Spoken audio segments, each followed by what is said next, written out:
हम बोहर के पोस्टुलेट पढ़ रहे थे, उसमें फोर्थ पोस्टुलेट था कि wavelength of A radiation emitted by a atom depend on the energy difference of a initial and final orbital। हमने अब तक पढ़े थे कि ये पोस्टुलेट बहुत ही इम्पोर्टेंट है। ये पोस्टुलेट हमें एटॉमिक स्पेक्ट्रा के बारे में बताता है कि एटॉमिक स्पेक्ट्रा आता कहाँ से, कि इसके बारे में भी ये पोस्टुलेट बताता है। कैसे कि हमने पीछे पढ़ा था कि उसके बोर मॉडल के अंदर कि अलग अलग एनर्जी लेवल्स होते हैं, N1 है, N2 है, N3 है, N5 है। तो जब कोई उसमें हमने पढ़ा था कि वो इलेक्ट्रॉन क्या करता है, एनर्जी ऐड होती है, लूज करता है। जब कोई इलेक्ट्रॉन जब एनर्जी लेवल 3 में से 2 में जाता है तो क्या होगा, उसने कुछ एनर्जी लूज की हुई एनर्जी कहाँ आती है, वो लूज की हुई एनर्जी ही हम स्पेक्ट्रा के रूप में देखते हैं। तो इसने क्या बता कि wavelength of A radiation emitted by atom depend on the energy difference, कि जो लेवल्स हैं उनके अंदर डिफरेंस कितना है उस पर डिपेंड करता है कि वो रेडिएशन कितना ज़्यादा तेज होगा।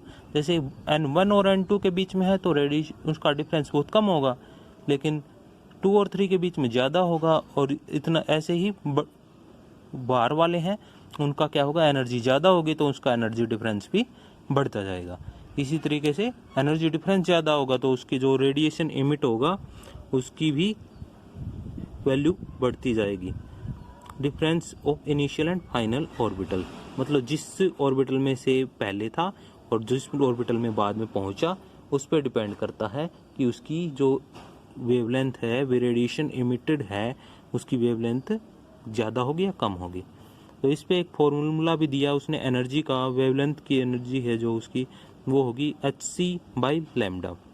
और ये किसके इक्वल होगी, E की जो इनिशियल वैल्यू जो N1 मान लो और E की फाइनल वैल्यू या N2 मान लो, तो ये E1 माइनस E2 भी हो सकता है और E2 माइनस E1 भी हो सकता है। उसमें डिपेंड करता है कि हम उसमें एनर्जी दे रहे हैं या एनर्जी उसमें निकाल रहे हैं, किस में से इलेक्ट्रॉन किस में जा रहा है, किस में आ रहा है, उस पर डिपेंड करता है। और इसको हम इस तरीके से भी लिख सकते हैं 1/λ इक्वल hc को इस तरफ ले आए 1/hc ब्रैकेट में E final minus E initial. तो इसमें लैम्डा होगी इसकी वेवलेंथ, h हो गया प्लैंक्स कांस्टेंट, c होगी स्पीड ऑफ लाइट, और E1 है या फिर E2 है जो उसकी वैल्यू जो हम उससे निकाल देख लेंगे कौन से ऑर्बिटल के अंदर है, E की फाइनल भी आ जाएगी, इनिशियल भी आ जाएगी। इससे हम उस वेवलेंथ की एनर्जी निकाल सकते हैं या रेडिएशन इमिटेड है उसकी एनर्जी हम निकाल सकते हैं। इसमें देख लो अच्छे से समझ में आ जाएगा कि कोई भी ऑर्बिटल्स हैं उसके बाहर के न्यूक्लियस के, उनकी कुछ फिक्स वैल्यूज होती हैं। कौन, जैसे N1 था तो उसकी E1 हो गई, N2 था तो उसकी E2 होगी, N3 था तो उसकी E3 होगी, N4 की E4 होगी। तो इनकी एक fix value of energy levels होंगी। उसी तरीके से उनका डिफरेंस होगा वो भी फिक्स होगा, क्योंकि E2 को और E1 के अंदर में डिफरेंस तो सेम ही रहेगा ना, कहीं वो चेंज तो नहीं होगा। इसलिए जो डिफरेंस वाले हैं वे भी फिक्स वैल्यूज होंगी। E2 माइनस E1 की फिक्स रहेगी, E3 माइनस E2 की फिक्स रहेगी, E4 माइनस E3 की भी फिक्स रहेगी। इस तरह की इनकी भी कुछ फिक्स वैल्यूज रहेंगी। तो इस तरह की जो वैल्यूज जो फिक्स रहे, मतलब कुछ ही वैल्यू लिए, उन वैल्यूज को बोलते हैं क्वांटाइज, उनको बोलते हैं क्वांटाइज। और इसलिए जो एटॉमिक स्पेक्ट्रा है, इमिशन में एटॉमिक स्पेक्ट्रा है, वो क्वांटाइज होता है। उसकी कुछ ही लाइंस दिखाई देती हैं इमिशन स्पेक्ट्रा के अंदर। ये नहीं कि वो इधर उधर भागते रहें, लेकिन वो एक ही जगह पर उसकी क्वांटाइज वैल्यू होती हैं। इसलिए इसका एनर्जी डिफरेंस का भी फॉर्मूला जो पहले मिला था वो हो जाएगा hc/λ। ये डेल्टा E हो गया इनका डिफरेंस, E2 माइनस E1 का डिफरेंस या फिर E3 माइनस E2 का डिफरेंस, जो किसी का भी डिफरेंस होता है। तो लैम्डा की भी इसमें कुछ फिक्स वैल्यू होंगी और वो भी क्वांटाइज होंगी। तो फिफ्थ पोस्टुलेट है अब इसका, ये लास्ट पोस्टुलेट है ये एंगुलर मोमेंटम के बारे में इसने दिया है बोर ने। इसने कहा है angular momentum of A electron is quantized. Quantized क्या होता है? जिसकी फ्यू फिक्स वैल्यूज हों, कोई बटे में वगैरह में नहीं आए, वो बिल्कुल एक फिक्स वैल्यू में आए।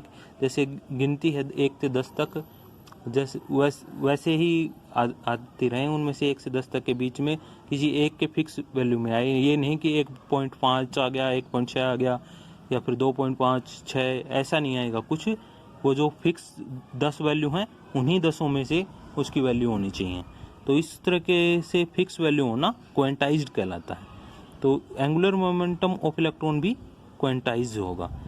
इसमें एक न्यूक्लियस है, इसके बाहर ये इलेक्ट्रॉन रिवॉल्व कर रहा है, इसकी रेडियस r है, उसका मास m है और इसकी वेलोसिटी v है। तो उसका एंगुलर मोमेंटम की वैल्यू हो जाएगी mvr। तो angular momentum is equal to mvr is equal to nh/2π। और n ये हो गया, इसमें इंटीजर होगा, इंटीजर में पूर्णांक। तो इसमें n की जगह पर 1 आ सकता है, 2 आ सकता है, 3, 4, 5, 6, 7, ऐसे फिर पूरी अंक की वैल्यू आएंगी। ये नहीं आएगा इसके अंदर 1.5 आ गया, 1.6 आ गया, या फिर 2.5, ऐसा कुछ नहीं आएगा। इसके अंदर फिक्स इंटीजर वैल्यू आएंगी। ठीक है, तो इसकी जो एंगुलर मोमेंटम है वो इलेक्ट्रॉन का, वो भी क्वांटाइज रहेगा। तो बोहर के पोस्टुलेट हो गए। अब नेक्स्ट टॉपिक फिर करते हैं।